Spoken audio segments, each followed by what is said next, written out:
अरे मान लिया समय नहीं है तुम्हारे पास, 24 घंटे हमेशा बिजी रहते हो, तभी तो छोटी छोटी क्लिप्स लेके आया तुम्हारा भाई। Welcome to GMS clips. जैसे टाइम की बात करो, 15 साल हो गए है ना, तो लोगों नहीं नहीं, आप 12 12। 12 साल हो गए आपको, हाँ आप बता रहे थे। हाँ तो स्टार्टिंग में आप लोगो बना रहे थे, आपने कहा 200-400 रुपए में हाँ लोगो बना रहे हाँ थे, हाँ। जो कितना क्या ही होते 200 कुछ 400 नहीं रुपए। होते, हाँ और अब आप 40,000 50,000 हाँ लाख रुपए का लोगो बना रहे हाँ हो। हाँ तो वो कैसे कर पा रहे हो, और क्या क्या एक्स्ट्रा इनपुट दे पा रहे हो उसमें, कैसे कर हाँ, पा रहे हो? एग्जैक्टली। ये एक्चुअली मोस्ट आस्क्ड क्वेश्चन है इंस्टाग्राम पे भी कि सर ये प्राइस हमें तो कोई नहीं देता, आपको इतना क्यों दे रहे हैं लोग, है ना। क्यों दे रहे हैं? तो ये डिफरेंस मैंने सबसे पहले मैंने खुद सोचा कि क्या मैं ऐसा करूं कि जिससे ये प्राइस बढ़ाया जा सके।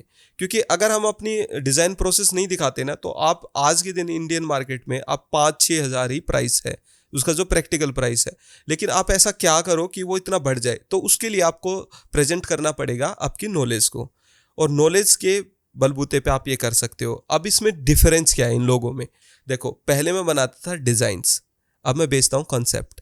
पहले मैं सिंपल डिज़ाइन दिखाता था, मेरी कोशिश ये रहती थी कि मैं किसी लोगों को सुंदर कैसे बनाऊं, उसमें बेस्ट टाइपोग्राफी कैसे लिखूं, अब ये देखने में सुंदर लग रहा है नहीं लग रहा है, ठीक है। ये सिर्फ इतनी तक कहानी थी, ये मेरे क्लाइंट को पसंद आ रहा है या नहीं आ रहा। अब चीज़ें बदल गई हैं। अब मैं फ़ोन पे जब बात करता हूँ उनसे, तो मैं ये बोलता हूँ कि मैं आपको एक सॉलिड कंसेप्ट बेच रहा हूँ। मैं आपको लोगो, तो बहुत देर की बात है कि मैं आपको एक ऐसा लोगो दे रहा हूँ जो आपकी ब्रांड स्टोरी बता रहा है, जो आपके दिल की भावनाएं वहां पे मैं रिफ्लेक्ट कर रहा हूं। और जो लोगो है वो पूरा रिफ्लेक्ट करता है आपकी ब्रांड के मूड को, ठीक है। समझा।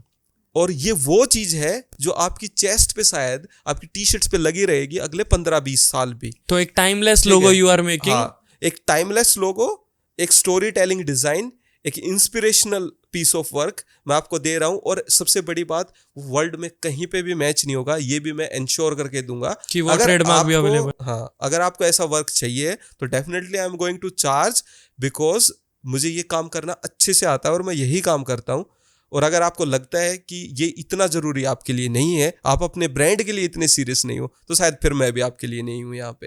तो ये जो वर्ड्स हैं, ये जो सेल की टेक्निक्स हैं, ये आपके प्राइस को बढ़ाती हैं। और डेफिनेटली मैं उस लोगों के ऊपर मेहनत करके भी दे रहा हूँ, और अब मैं कॉन्सेप्ट बेचने लग गया हूँ। जैसे कि आपने रील्स में भी देखा होगा, मैं कोशिश करता हूँ ब्रांड के लेटर्स से कुछ मीनिंगफुल बनाने का, या फिर कुछ इंस्पिरेशनल चीज़, लाइक जो हम उसमें ऐड ऑन कर सकें, या जो कुछ जो पास्ट स्टोरी है जो ओनर ने हमें बताई है, उससे कुछ एलिमेंट वहाँ पे कंबाइन करके कुछ बहुत ही क्रिएटिव चीज़ प्रेजेंट की जा सके। और साथ में सिर्फ बात इतना ही नहीं है कि वो क्रिएटिव हो, बात ये हो जो ब्रांड है उसको वह क्या अच्छे से रिफ्लेक्ट कर पा रहा है। वो टाइमलेस होना चाहिए, सिंपल होना चाहिए, वो रिमेम्बरेबल होना चाहिए, वो याद रखने के लायक हो, ताकि एक बार। और सबसे बड़ी बात, जो बायर है आपकी, जो कंपनी के जो क्राउड है, डेफिनेटली वो लोगों ट्रस्टफुल होना चाहिए उनके लिए, कि और कि देखते ही पता चलना चाहिए कि हाँ, ट्रस्टफुल ब्रांड है। खराब लोग ही ट्रस्ट नहीं करते हैं। तो पहले आप बेच रहे थे डिजाइन, अब आप बेच रहे हो थॉट। तो आप कह रहे हो डेफिनेटली, जो डिफरेंस है 400 से 40,000 का, वो एक थॉट का डिफरेंस है। अब हाँ थॉट का पैसा मिल रहा है। हाँ। अब टूल्स चलाने के पैसे तो देखो कोई नहीं देता है, टूल तो सब डिजाइनर्स को आ रहे हैं जो भी है। अब यहाँ पे ना आइडिया बिकता है, और ब्रांडिंग होती ही आइडिया बेस है ना।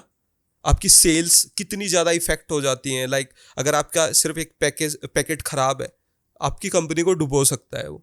अगर आपका पैकेट बहुत अच्छा है, पेपर बोट ने कितना अच्छा काम किया इसके ऊपर, एक डूबती हुई कंपनी कितनी बहुत अच्छा परफॉर्म करने लगी जब से इनके पैकेट्स चेंज किए इन्होंने। पैकेजिंग चेंज की। हाँ, तो बहुत सारी चीज़ें हैं जो कि इंस्टेंटली इम्प्रूव हो जाती हैं सिर्फ आपके डिज़ाइनिंग से। कि अगर जिन कंपनी ओनर्स ने इसकी पावर को नहीं समझा डिज़ाइनिंग की, उनकी कंपनीज मतलब इतना अच्छा परफॉर्म नहीं कर पाई हैं। और जिन्होंने इस चीज़ के ऊपर बहुत अच्छा इन्वेस्ट किया, वो ऑलरेडी बहुत अच्छे स्तर पे हैं। एप्पल ने बहुत ही मिनिमलिस्ट तरीके से और बहुत ही अच्छे तरीके से टाइम के साथ अपने डिज़ाइन चेंज किए हैं। आज वो इतने मिनिमलिस्ट हैं और इतने मीनिंगफुल हैं कि आपको देखते ही पहली फील क्या आती है, ट्रस्ट, सिंप्लिसिटी, यही तो दिखता है। वोल्वो कार्स, मर्सिडीज, उनकी वेबसाइट पे जाके देखिए, आपको इतना स्पेशियस फील होगा। ठीक है, यहाँ पे एक सीधा कंसेप्ट है, space is equal to trust, relax feeling. तो जितनी भी एक्सपेंसिव चीज़ें हैं वो हमेशा अपनी वेबसाइट को बहुत खुला रखती हैं। उनके डिज़ाइन प्रोडक्ट्स के ऊपर बहुत कम चीज़ें लिखी होती हैं, जो ब्रीदिंग स्पेस ज़्यादा रहता है। हाँ, वही बात लिखी होगी। तो जहाँ पे ब्रीदिंग स्पेस है वहाँ पे आप रिलैक्स हो रहे हो, आपका ट्रस्ट बिल्डअप हो रहा है। जहाँ पे बहुत ज़्यादा घिचपिच है आपका ट्रस्ट लूज हो जाता है उस चीज़ से। लेकिन ये भी एक सब कैटेगरी है कि वो घिचपिच भी आपने कैसे की है। लाइक सपोज जैसे गोपाल स्वीट्स है, उनके डब्बे बहुत ज़्यादा कॉम्प्लिकेटेड डिज़ाइन है, बट आपको उसको देख के बहुत अच्छा लगता है, आपको वो मिठाइयाँ खरीदने का मन करता है। क्यों? क्योंकि वो स्टोरी टेलिंग है। तो अगर उनके अंदर भी प्रीमियम क्वालिटी ऐड की गई है, एक अच्छी स्टोरी है, तो वो चीज़ें भी अच्छी बनाई जा सकती हैं। अब इन चीज़ों में आप पूछोगे कि दोनों तरह की बात होगी। यही तो ग्राफिक डिज़ाइनर की एक आर्ट है कि आप कैसे इतने डेप्थ में जाके और किसी ब्रांड को प्रेजेंट कर पाते हो पब्लिक के सामने। चाहे वो वे कोई भी हो, मिनिमल चाहे क्लटर। हाँ, समझा। वाइन बॉटल्स पे देख लीजिए आप, कितनी कॉम्प्लिकेटेड डिजाइनिंग की जाती है। टेक्सचर्स, इंग्रेविंग, टेक्सचर, इंग्रेडिएंट्स होते हैं और विंटेज तरीके से फॉन्ट लिखे जाते हैं। तो हमेशा ये बात भी सच नहीं है कि जो मिनिमलिस्ट है वही बेस्ट है। ये तभी तो है, सब एक्सप्लेन ना करके ग्राफिक डिजाइनिंग सीरियसली एक आर्ट है, जो कि आप कैनवस पे उतारने के बाद ही पता चलता है कि जो जिसने काम किया है वो कितना टैलेंटेड था। बहुत अच्छा लगता है ना आपको ग्राफिक डिजाइनर हो आप? हाँ, मुझे बहुत अच्छा लगता है। पूरा दिल से हो एकदम। मैं पूरा दिल से डिजाइनर हूँ।